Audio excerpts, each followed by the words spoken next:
Bonjour et bienvenue sur cette chaîne YouTube. Je suis Eddie Balamboula. Bonne et heureuse année 2021.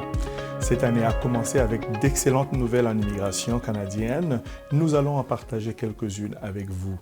Le mandat, la mission que nous nous sommes donnée, c'est d'investir en l'humain que vous êtes, c'est-à-dire partager avec vous des programmes, des stratégies et des nouvelles en ce qui touche l'immigration au Canada. Dans cette optique, nous tenterons de vous apporter chaque semaine ou chaque 2 semaines des nouvelles, des informations qui touchent à l'immigration canadienne.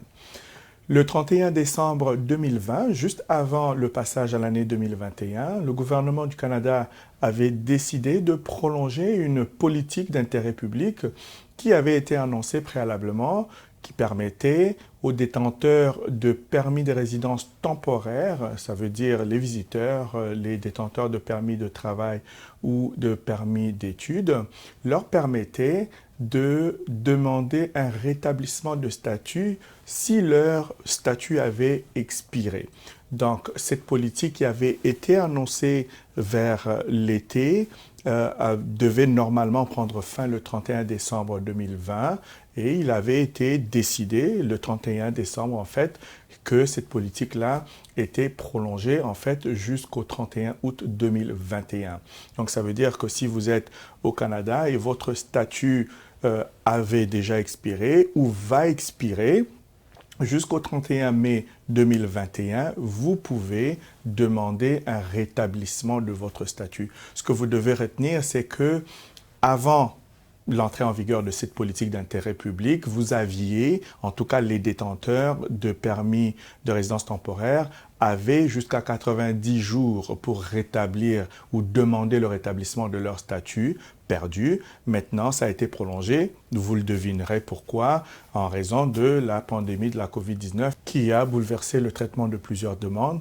Donc, le détenteur de permis de résidence temporaire dont le statut a expiré entre le 30 janvier 2020 et le 31 août 2021, donc vous aurez jusqu'au 31 août 2021 pour demander le rétablissement de votre statut. L'autre bonne nouvelle concerne les étudiants étrangers au Canada détenteurs d'un permis de travail post-diplôme. Pour ceux qui ne le savent pas, un permis de travail post-diplôme est une autorisation qui permet aux étudiants étrangers qui ont complété leurs études ici de travailler au Canada pour acquérir une expérience canadienne et par la suite demander une résidence permanente au Canada pour ceux qui le souhaitent. Alors, le Canada a besoin de la main-d'œuvre. Nous avons une pénurie de main-d'œuvre dans plusieurs secteurs et le gouvernement a donc besoin de retenir les étudiants qui ont étudié ici et qui peuvent apporter leur expérience et leurs connaissances ici au Canada. Et donc, quoi de plus normal que de leur offrir des incitatifs pour qu'ils restent légalement au Canada. Donc, un permis de travail post-diplôme est une façon, est un chemin qui permet à ces individus, à ces étrangers, de rester au Canada légalement, travailler, acquérir l'expérience et par la suite demander la résidence permanente. Maintenant, ce permis de travail post-diplôme n'était pas renouvelable en fait. On ne pouvait le demander qu'une seule fois et on ne pouvait pas le renouveler. Malheureusement, en raison de la COVID-19, le marché de l'emploi était quasi inexistant pour les travailleurs étrangers surtout. Et la plupart d'entre eux n'ont pas réussi à trouver un emploi.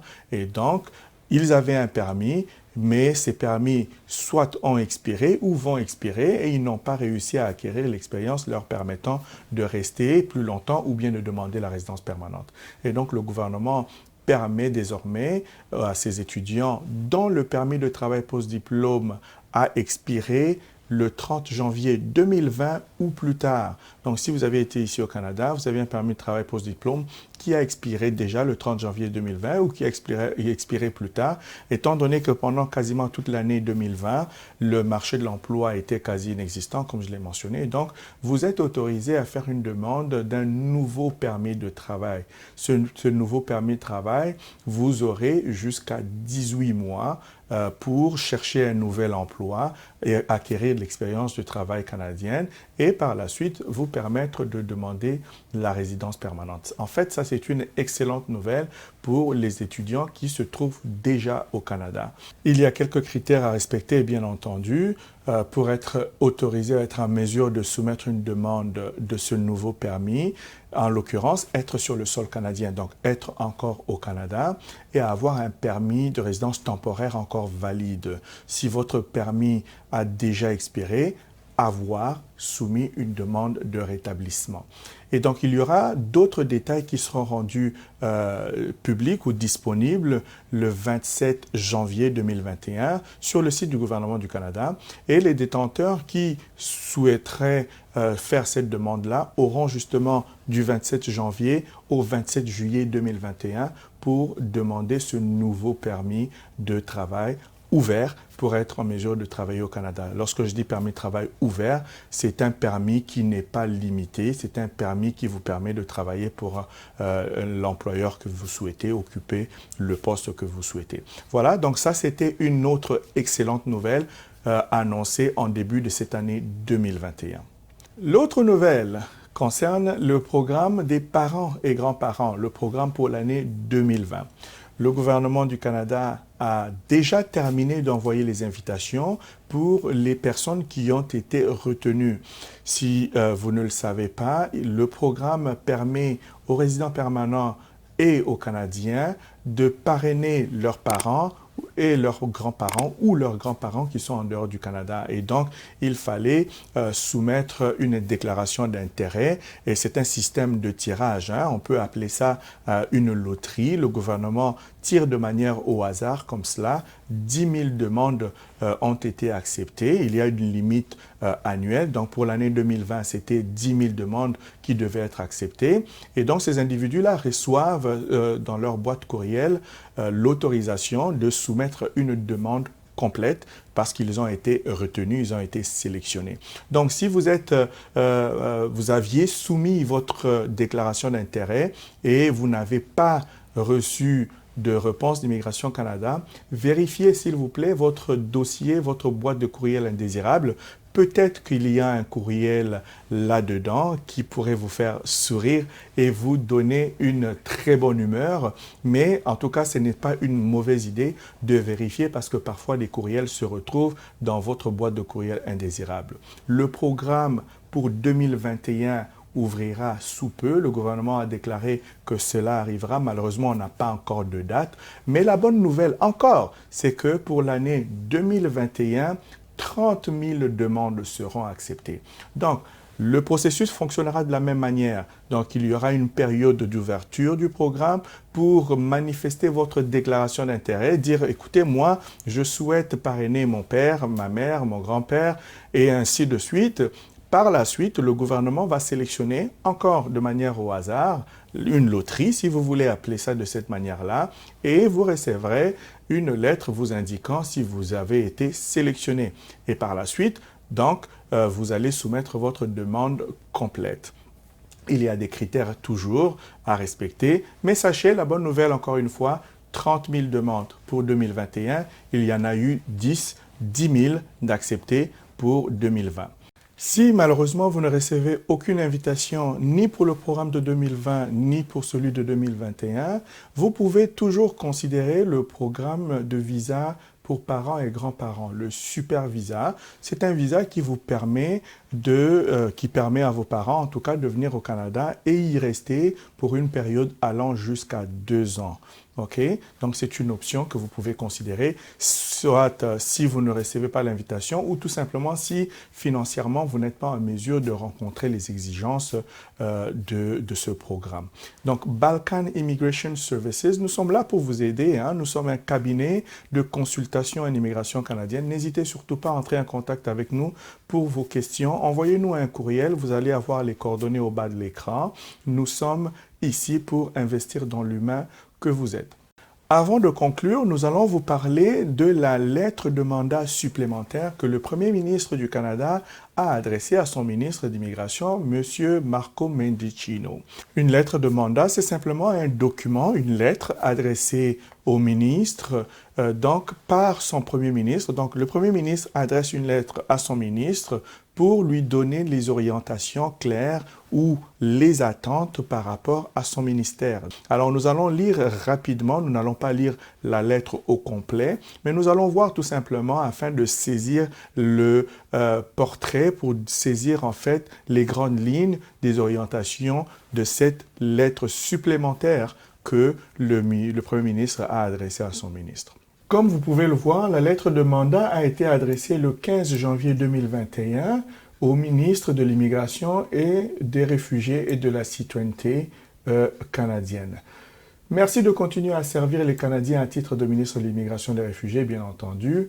Donc le Premier ministre parle des orientations qu'il avait données lors de la première lettre. Il dit « Depuis la précédente lettre de mandat que je vous ai adressée, notre pays a été confronté à la crise sanitaire la plus grave que nous ayons jamais connue. » Bien entendu, donc là, il dresse un peu le portrait de la situation.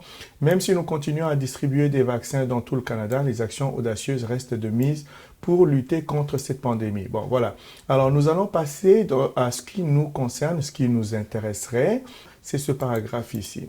Outre les priorités énoncées dans la lettre de mandat que je vous ai adressée en 2019, vous devrez, à titre de ministre de l'Immigration, des Réfugiés et de la Citoyenneté, mettre en œuvre de façon prioritaire les engagements suivants, comme l'indique le discours du trône de 2020, et en donnant suite aux investissements de l'économie, l'énoncé économique de l'automne 2020. Voilà.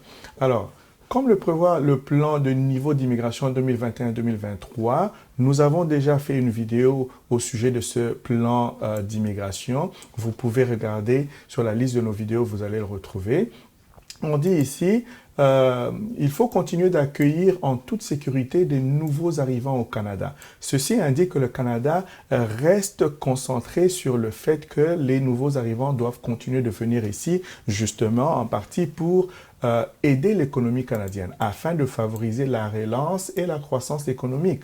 Pour ce faire, il conviendra de prendre les mesures suivantes, entre autres, 1.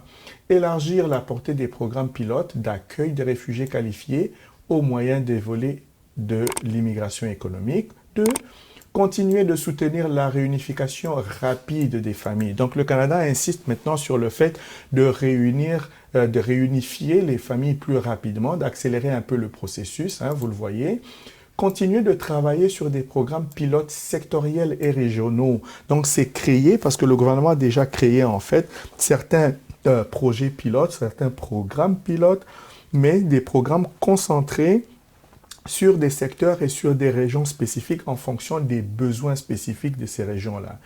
Et donc, le Premier ministre encourage son ministre de continuer de travailler sur ces programmes-là et d'en voir les résultats. Ensuite, continuer de mettre en œuvre des mesures afin de créer des voies d'accès à la résidence permanente pour les personnes qui ont prodigué des soins dans des centres de soins de longue durée ou des établissements médicaux ou qui ont fourni d'autres services essentiels durant la pandémie de la COVID-19. Ça vous indique clairement que le gouvernement veut récompenser tous les travailleurs du secteur de la santé qui ont contribué à aider le Canada à vaincre, si vous voulez, cette pandémie de la COVID-19. Nous avons fait quelques vidéos, je pense 2 vidéos, au sujet de ce programme que le gouvernement du Canada avait lancé. Vous pouvez les retrouver quelque part sur notre page ou notre chaîne YouTube.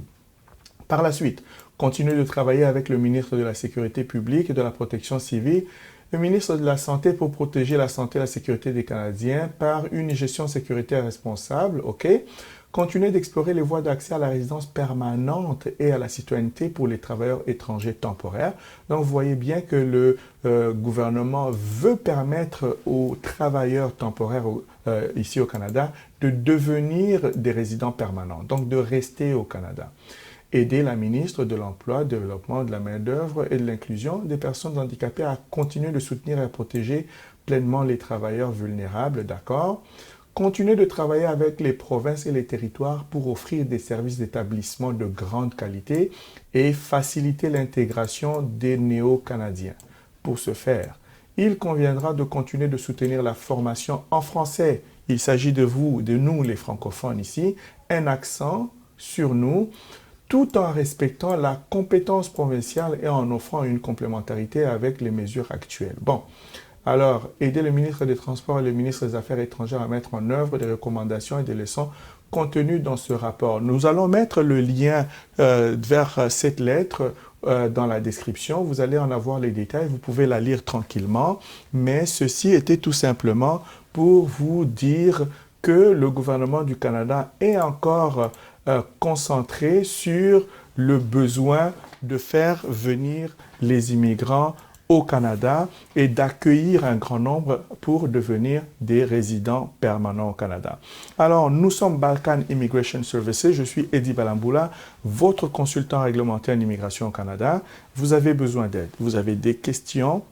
N'hésitez surtout pas à entrer en contact avec nous. Envoyez-nous un courriel à notre adresse que vous allez voir. Il nous fera un plaisir d'investir en l'humain que vous êtes. N'hésitez surtout pas à vous abonner sur notre chaîne YouTube.